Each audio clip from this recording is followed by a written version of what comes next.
Yang terhormat penguji UKIM PPG dalam jabatan 2024, perkenalkan saya Cucu Sukanti, mahasiswa PPG dalam jabatan 2024, batch 2 di LPTK UIN Said Ali Rahmatullah Tulung Agung.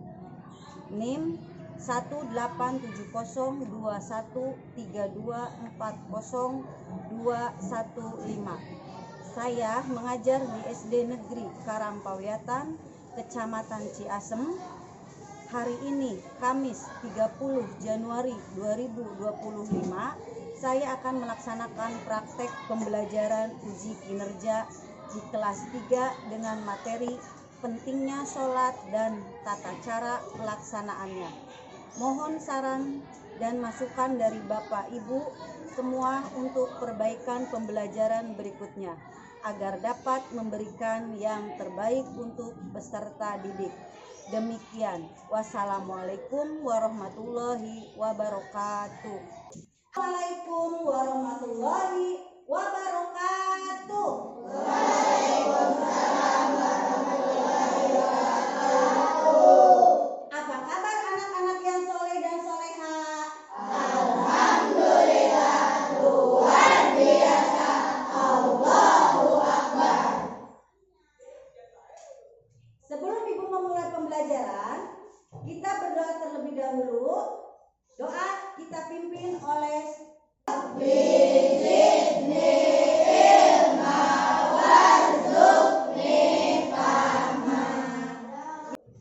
Nah, sebelum kita memulai pembelajaran, Ibu absen terlebih dahulu ya. Siapa yang tidak masuk hari ini? Nama siapa? Kenapa? Semoga yang sedang sakit segera Allah sembuhkan kembali. Nah, supaya kita lebih mencintai tanah air kita, tumbuh di hati anak-anak semuanya rasa nasionalisme. Mari sama-sama bersama Ibu Guru menyanyikan lagu Indonesia Raya. Silakan semuanya berdiri. Indonesia tanah airku, tanah tumpah darahku. Di sanalah aku berdiri dan dipandu ibuku. Nah, sekarang adalah pembelajaran pendidikan agama Islam. Ya, bertemu kembali dengan Ibu Cucu ya di sini.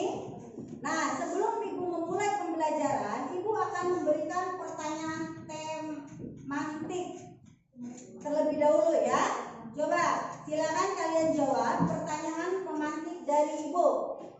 Apa yang kalian ketahui tentang sholat? Sholat adalah gerakan yang diawali dari takbiratul ihram dan diakhiri dengan salam. Itu adalah definisi sholat. Ada juga ya, sholat itu adalah interaksi antara manusia dengan sang pencipta ya. Nah, di dalam sholat itu adalah terdapat doa ya.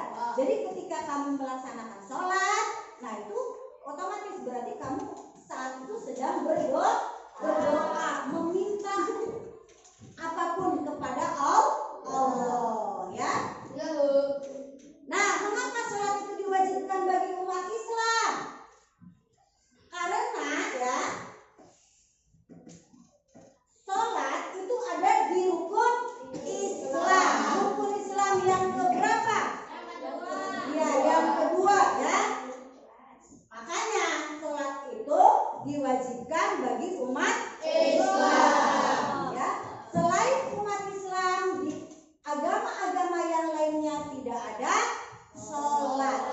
Hanya di Islam saja yang ada sholat ya. Makanya untuk membedakan antara Islam dan non-Islam adalah sholatnya. Kalau kita suka sholat berarti kita beragama Islam ya. Selanjutnya, sebutkan beberapa tata cara yang perlu diperhatikan saat sholat.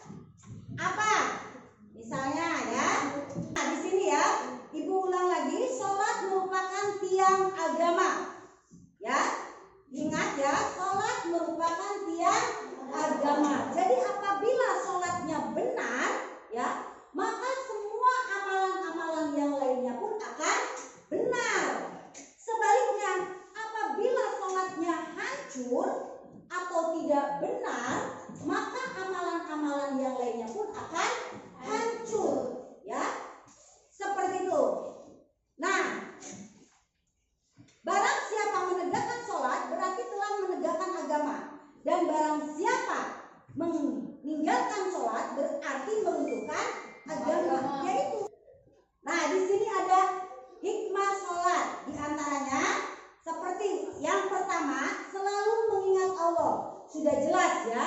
Dengan kita sholat pasti akan selalu ingat kepada Allah. Itu menciptakan jin dan manusia itu untuk beribadah. Kita kan termasuk di dalamnya, ya kan? Kita itu siapa? Manusia, ya. Diciptakan oleh Allah untuk beribadah. Jadi beribadahlah. Inti dari kehidupan kita itu adalah sholat. Maka jangan pernah meninggalkan sholat. Sholat itu hatinya akan rendah hati, ya. Tidak akan sombong, ya. Tidak akan lamun itu mah bedegong apa ya. Ya, sombong dengan keadaan dirinya, ya. Dia pintar, dia itu kan kesombongannya, dan memelihara diri dari perbuatan dosa. Nah, tadi kan kita sedang melaksanakan sholat subuh, ya. Pasti ketika kita beraktivitas, ya, di rumah, di sekolah atau di masyarakat, kita pasti ada perkataan yang tidak baiknya, ya kan? Nah, nanti masuk sholat zuhur, dosa-dosa itu akan berguguran. Tadi yang kita laksanakan, ya. Misalnya kita tidak sengaja mengucapkan bahasa kasar, ya. Kita tidak sengaja mengucapkan bahasa kotor, ya. Sholat zuhur, dosa itu muruluk, selesai, habis, ya. Di zuhur, ayo kita sholat jam 5 waktu, biar tak terlambat, lakukan tepat waktu. Siapa yang sholat, itulah bukti taat. Siapa tak sholat, rugilah di akhirat. Apa tujuan pembelajaran kita?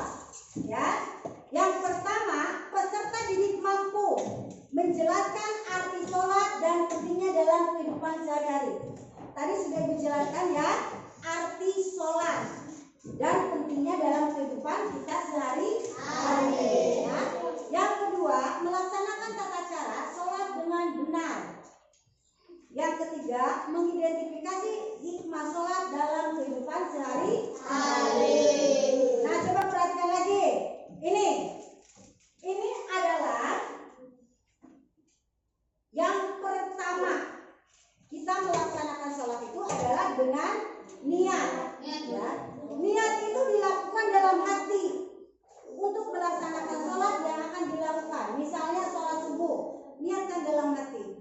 Misal, saya niat sholat fardu, sholat subuh lillahi ta'ala. Sudah cukup itu, ya. Nah, bisa niat itu di dalam hati ketika kita takbiratul ihram. Coba perhatikan Ibu. Takbiratul ihram dengan mengangkat kedua tangan hingga sejajar dengan telinganya atau bahu. Nah, ini ya. Nah, dengan mengucapkan Allahu Akbar, kita bisa nggak kamu ketika bilang mulut Allahu Akbar, tapi takbiratul ihram pandangan mata itu ke tempat sujud. Tempat sujud itu, ya kan? Kita sujud di situ kan? Gak mungkin kan kita sujudnya di sana, ya kan? Gak mungkin kita sujudnya di sini, ya kan? Bukan ke depan, tapi pandangan kita itu adalah ke tempat sujud. Itu yang benar, ya. Bukan ke depan atau tadi apa? Ke bawah, tapi ke tempat sujud. Nah, berdiri atau disebut qiyam, postur tubuh tegak dengan menghadap kiblat, tangan di depan dada, tangan kiri di bawah, tangan kanan di atas. Begini, ininya posisinya gini, ininya dipegang, pegang ininya, pegang ini ya, pegang, pandangan ke tempat sujud, dan baca surat apa? Ya, surat Al-Fatihah, ya. Dan diakhiri dengan amin, ya. Nah, seperti ini nih misalnya, ya.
Jadi tangannya itu di sampingnya, ya, di sampingnya begini ya, harus menyentuh tempat sujud. Tidak boleh dihalangi oleh tangan. Dihalangi oleh tangan itu seperti ini, itu nggak boleh, ya. Nggak boleh adalah Subhana Rabbiyal A'la wa bihamdihi. Berapa kali? 3 kali. Ya. Subhana. Nah, selanjutnya adalah gerakan yang ketujuh, duduk di antara dua sujud. Ya. Duduk di atas kaki dengan posisi tenang. Ya, kamu perhatikan. Ini contoh dari perempuan ya, yang doanya adalah Robik Firli warhamni warhurni warfani warzuqni wahdi wahdi wahani. Lanjut gerakan yang ke-8, sujud kembali ya. Doanya sama ya. Subhana rabbiyal a'la wa bihamdi, subhana rabbiyal a'la wa bihamdi, subhana rabbiyal a'la wa bihamdi. Nah, sekarang adalah gerakan yang ke-9, tasahud, duduk tasahud. Nah, setelah rakaat kedua dan seterusnya, ini gerakannya sama ya, tergantung rakaatnya. Kalau sholat duhur berarti berapa rakaat? 4 ya, gerakannya sama. Setelah selesai sholat, kita yang terakhir adalah salam. Salam itu gerakan memalingkan wajah ke kanan dulu ya. Assalamualaikum warahmatullahi. Assalamualaikum warahmatullahi. LKPB ini harus kamu kerjakan ya. Silakan ya, kerjakan bersama teman kamu. Ibu bagi 5 kelompok. Silakan.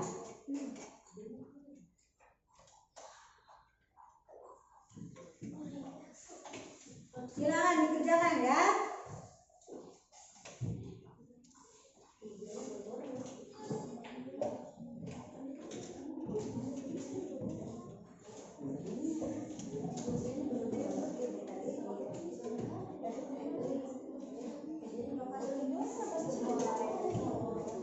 Ayo silakan ya. Kalian kerja video. Coba silakan kamu simak video yang ada di layar.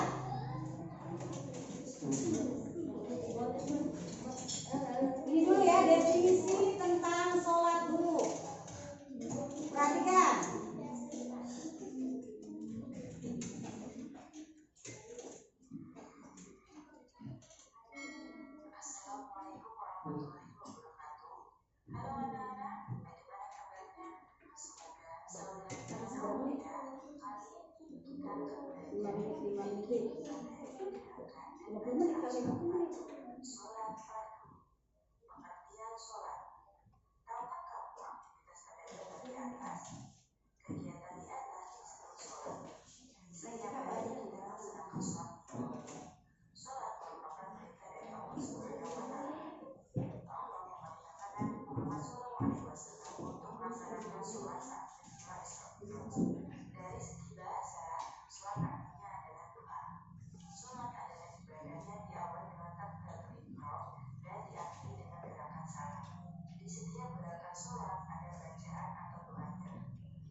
Nah ini video berikutnya nih.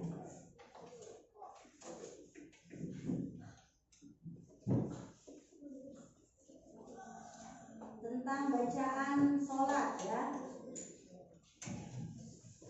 Silakan disimak. Silakan disimak.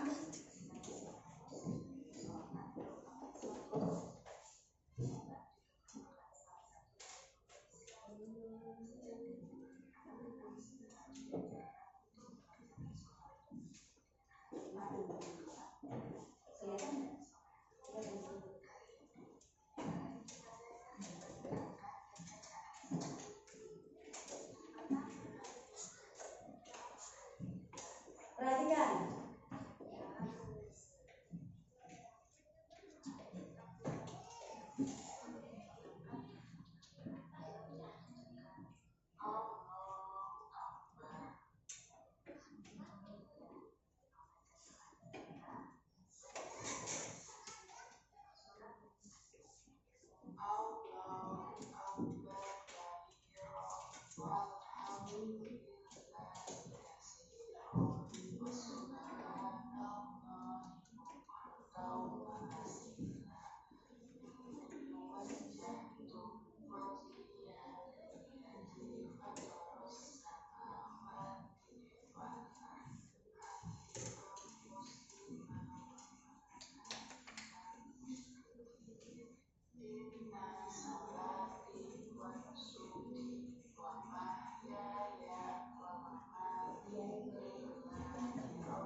Ayo sok ini apa? Coba ya, siapa yang bisa jawab ya? Sholat yang kita lakukan 5 kali sehari itu disebut sholat apa?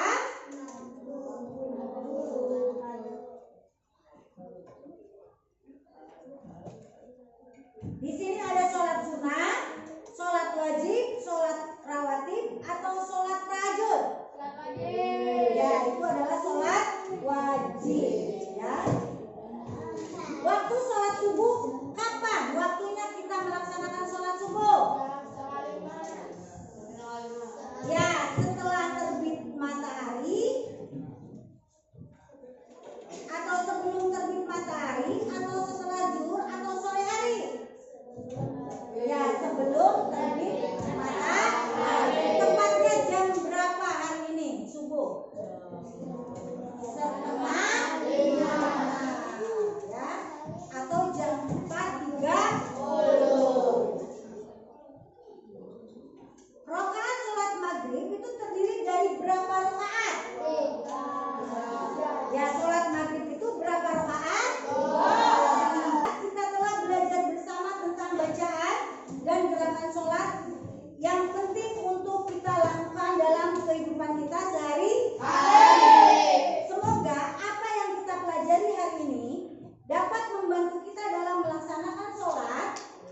dengan baik dan benar.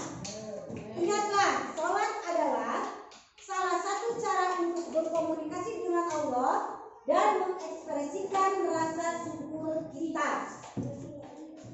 Jangan lupa untuk mempraktekkan gerakan dan bacaan yang telah kita pelajari hari ini di rumah agar kita semakin baik dalam menjalankan ibadah sholat. Ya. Nah, sebelum Ibu menutup pembelajaran hari ini, mari kita akhiri pembelajaran hari ini dengan mengucapkan Subhanallahumma wa bihamdika asyhadu an la ilaha illa anta astaghfiruka wa atubu ilaik. Alhamdulillahirabbil alamin. Semoga kita selalu diberi kemudahan dalam menjalankan ibadah salat dan senantiasa menjadi anak yang soleh dan solehah. Sampai jumpa di materi berikutnya. Wassalamualaikum